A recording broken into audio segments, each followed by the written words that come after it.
Silakan duduk Ibu. Perkenalkan, nama saya Bidan Maria yang bertugas di sore hari ini. Ibu dengan Ibu siapa? Dengan Ibu Vero Bidan. Oke, Ibu Vero. Di sini saya akan menjelaskan sedikit tentang gizi ibu hamil. Mohon diperhatikan ya Bu. Oke, terima kasih. Baik Bu, saya akan mulai dengan mulai dari pengertian gizi ibu hamil. Jadi di sini makan sehat dan seimbang yang dibutuhkan oleh ibu selama kehamilannya yang harus dipenuhi agar janin dan tujuannya ya Ibu, tujuan dari konseling gizi ibu hamil ini adalah ibu memahami tentang kebutuhan gizi ibu dan janin. Yang kedua, pertumbuhan janin tidak mendapatkan gangguan. Yang ketiga, persiapan persalinan dan menyusui ibu dapat berjalan dengan baik. Yang keempat, ibu mengetahui tentang berat badan dan yang disarankan selama kehamilan, dan juga hindari terjadi kelainan dan cacat bawaan, dan juga berat badan lahir rendah. Ibu, apakah Ibu bersedia untuk saya menjelaskan atau memberikan konseling sedikit tentang gizi ibu hamil? Ya Ibu Bidan. Terima kasih atas kesediaannya Bu. Di sini ada perubahan pada sistem metabolisme ibu hamil. Yang pertama, karbohidrat ada 2.300 kalori per hari, dan juga ada lemak 300 gram per 100 mili. Habis itu ada juga protein 1 gram atau kilogram berat badan per hari. Di sini juga ada perubahan pada berat badan dan juga IMT. Seringkali pada awal kehamilan sampai umur kandungan 3 bulan, berat badan ibu tetap dan bahkan lebih turun dikarenakan ibu mengalami mual dan muntah. Dan juga pada kehamilan kurang lebih dari 3 bulan, ibu sudah bisa menerima kehamilannya dan juga sudah merasa nyaman, maka berat badan ibu akan kembali. Setelah itu atau akan naik. Setelah itu penambahan berat badan selama hamil dan perkembangan janin berhubungan dengan berat badan dan tinggi badan sebelum hamil. Maka dari itu saya mau bertanya sedikit Bu, tinggi badan ibu sebelum hamil berapa ya? 157. 157. Dan berat badan ibu berapa? 52. 52. Baiklah, kalau begitu ibu mohon kesabarannya karena saya akan menghitung indeks massa tubuh ibu ya. Ibu, setelah saya hitung, hasil dari menghitung IMT ibu adalah 22,5. Seperti ibu bisa lihat di sini, ibu termasuk kategori yang normal ya Bu, dan berat badan yang direkomendasikan untuk ibu harus menambah yaitu 11,5 sampai 16 kilo ya Bu. Ibu bisa lihat di sini ada pola makan dan kebutuhan kalori selama kehamilan. Di situ ada awal kehamilan 3 bulan. Jadi tidak perlu menambah jumlah makan yang dikonsumsi dan juga tidak terlalu banyak memerlukan kalori tambahan dikarenakan ibu masih makan untuk satu porsi atau untuk satu tubuh manusia, itu tubuh ibu saja karena janin di dalamnya masih kecil. Oke. Di saat umur kandungan 4 sampai 6 bulan, ibu membutuhkan vitamin dan nutrisi tambahan untuk 2 orang. Dan juga ibu perlu tambahan kalori 300 sampai 350 kalori per hari dikarenakan janin di dalam rahim ibu sudah berkembang. Jadi ibu memerlukan makanan atau asupan nutrisi yang lebih banyak lagi.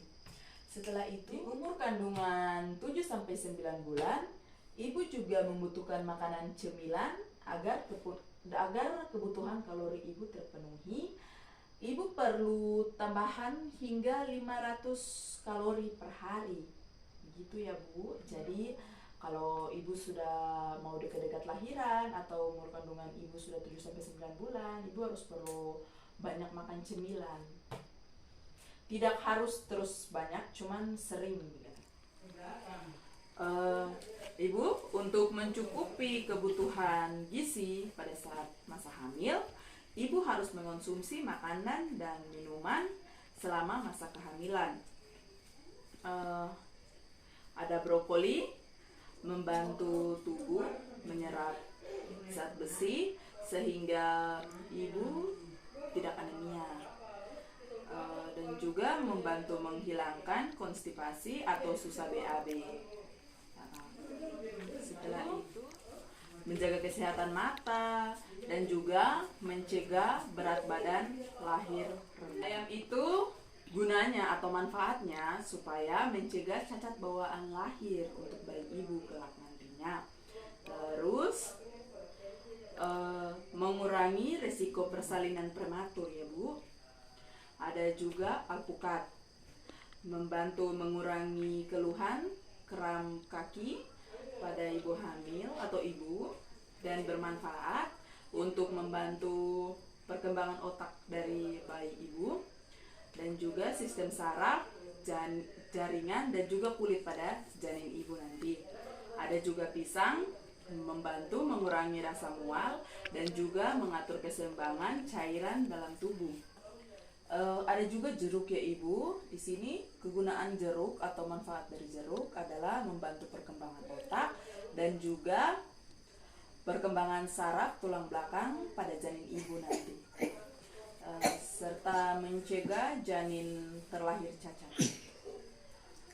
Dan juga ada buah mangga, membantu mencegah tekanan darah ibu dan juga membantu mencegah konstipasi atau susah BAB, dan juga mempertahankan cairan dalam tubuh, dan juga membantu tekanan darah ibu. Setelah itu ibu ada ubi dan kacang-kacangan, membantu menjaga kesehatan ibu serta membantu sel dan jaringan pada janin dalam kandungan ibu. Dan juga ada pula daging, membantu pembentukan sel darah merah, mencegah anemia, kemudian mencegah bayi prematur, dan juga berat badan bayi rendah, mencegah berat badan bayi rendah. Di situ ada pula ikan salmon. Di sini manfaatnya untuk membantu pertumbuhan otak dan juga mata janin. Kemudian ada telur, membantu kesehatan otak dan juga perkembangan janin. Kemudian susu dan produk olahannya membantu menjaga kalsium dalam tubuh ibu dan membantu pembentukan tulang janin. Kemudian di sini juga ada kurma atau buah kering.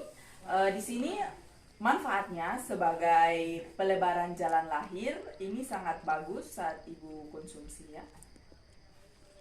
Yang terakhir ibu, di sini ada air putih.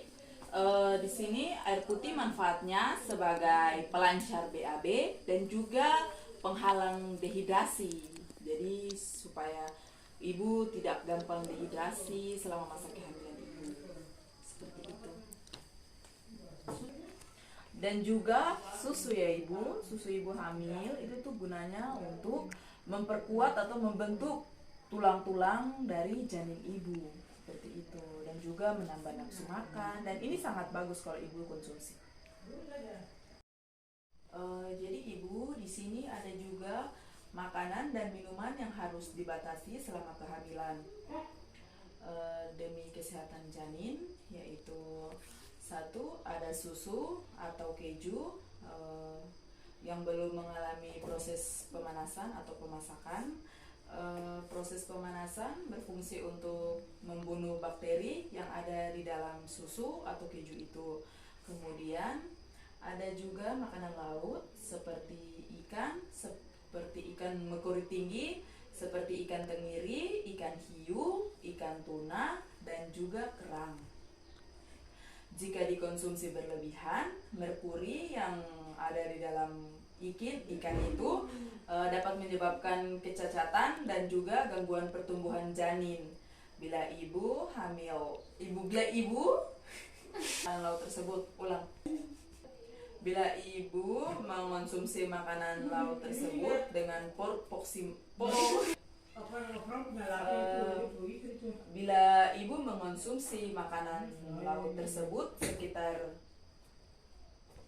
bila ibu mengonsumsi makanan laut tersebut dengan kadar yang tinggi atau dengan jumlah yang tinggi, ibu harus kurangi karena dia hanya harus dimakan 2 kali per minggu. Dan juga di sini ada sushi atau yang makanan yang dimasak kurang matang, buah dan sayuran yang tidak dicuci. Salah satu jenis parasit yang dapat mengontaminasi buah atau sayuran adalah Toxoplasma. Parasit ini dapat menyebabkan kebutaan dan juga gangguan pada otak janin ibu. Kemudian ada jeroan, hanya boleh dikonsumsi ibu hamil sebanyak 1 kali dalam seminggu dengan porsi yang secukupnya ya Bu. Karena terlalu banyak mengonsumsi jeroan dapat mengganggu pertumbuhan janin dan juga dapat memperlambat cara kerja ATI ibu ya. Setelah itu makanan yang dibuat dari telur mentah seperti mayones itu beresiko ya ibu, beresiko terhadap kehamilan ibu karena dia akan terkontaminasi oleh bakteri salmonella. Bakteri ini dapat menyebabkan kelahiran prematur. Dan juga ada kopi atau kafein. Kafein harus dibatasi karena dia berpotensi mengganggu perkembangan janin. Kafein yang terdapat dalam kopi juga dapat menyebabkan keguguran. Jadi ibu harus jarang ya dalam mengonsumsi kopi atau kafein ini. Sebaiknya tidak lebih dari 2-3 gelas kopi per hari. Terutama pada awal kehamilan ya Bu. Yang berikutnya itu kita masuk ke alkohol, dapat mengganggu perkembangan janin dan menimbulkan serangkaian masalah kesehatan dan juga meningkatkan potensi keguguran. Jadi seperti itu ya Bu. Ada juga proses memasak yang bergizi bagi ibu hamil. Agar sumber gizi dalam makanan yang sehat tetap terjaga, maka ibu perlu memperhatikan cara-cara mengolah dan memasak makanan tersebut ya. Yang pertama di sini ada merebus. Merebus untuk membuat makanan cepat matang. Bila merebus sayuran, harus sebaiknya tunggu hingga airnya mendidih baru dimasukkan sayurnya. Dan bila merebus daging, maka perlu memotong daging menjadi beberapa bagian atau dadu agar tingkat kematangannya lebih matang atau merata. Setelah itu rebuslah daging hingga berwarna kecoklatan dan pastikan daging matang sempurna. Setelah itu ada memanggang. Memanggang agar menjaga kesehatan. Memanggang juga dapat menjaga kandungan nutrisi. Panggang daging dalam oven dengan suhu 220 derajat Celcius, kemudian selama 50 sampai 60 detik. Dan ada pula menumis seperti di sini untuk menambah asuhan lemak baik. Saat menumis gunakan sedikit minyak. Potong bahan-bahan yang mau dimasak dalam bentuk dadu atau ukuran yang kecil-kecil. dan ukurannya harus sama. Kemudian agar masakannya masak merata. Kemudian sebaiknya tidak memotong terlalu kecil karena beresiko mengalami gosong di dalamnya atau hangus di dalamnya. Yang berikutnya ada mengukus. Untuk mengunci zat gizi ini adalah cara yang paling ampuh atau yang paling baik karena keutuhan vitamin terjaga, terutama vitamin yang larut air seperti vitamin B dan C. Mengukus akan mematangkan makanan dengan menggunakan uap panas dan juga menggoreng. Ada pula menggoreng bisa tanpa minyak agar lebih sehat. Gunakan minyak yang belum pernah digunakan sebelumnya dan tidak menggoreng ulang makanan yang baru digoreng agar tidak menumpuk kolesterol yang dapat mengganggu kesehatan atau kolesterol jahat. Bila gunakan alat menggoreng tanpa minyak, meski proses matangnya lebih lama, tapi cara ini jauh lebih sehat ya bagi ibu dan janin ibu. Ada juga peningkatan konsumsi makanan pada ibu hamil hingga 300 kalori per hari dengan memberikan porsi ukuran rumah tangga. Contohnya porsi ibu hamil agar kalori terpenuhi yaitu nasi atau makanan pokok yang pertama 5 porsi per hari untuk umur kehamilan 0 sampai 3 bulan. Kemudian yang 6 porsi per hari untuk umur kandungan 4 sampai 9 bulan. Kemudian yang ketiga 1 porsi atau sama dengan 2 centong sedang. Selanjutnya sayur, Ibu bisa lihat di sini. 1, 4 porsi per hari untuk semua umur kehamilan. Yang kedua 1 porsi sama dengan 1 mangkok sayur. Ada juga tempe, tahu atau protein nabati yang lainnya. Yang pertama ada 4 porsi per hari untuk semua umur kehamilan. 1 porsi tempe sama dengan 1 potong tempe sedang. 1 porsi tahu sama dengan 2 potong tahu sedang. Kemudian ada pula ikan, telur, Ibu bisa lihat di sini.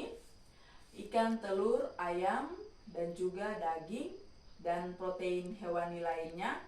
1 porsi per hari untuk semua umur kehamilan. Yang kedua 1 porsi per hari sama dengan 1 potong ikan sedang. Kemudian 1 porsi telur sama dengan 1 butir telur ayam. Kita lanjut ke buah. Yang pertama 4 porsi per hari untuk semua umur kehamilan. Dan kedua 1 porsi sama dengan 1 buah. Yang kita lanjut lagi ke air putih. Untuk air putih Ibu bisa minum 8 sampai dengan 12 kali per hari atau 12 gelas per hari. Dan juga ada tablet tambah darah yang dikonsumsi atau harus diminum 1 tablet 1 hari atau 1 tablet per hari.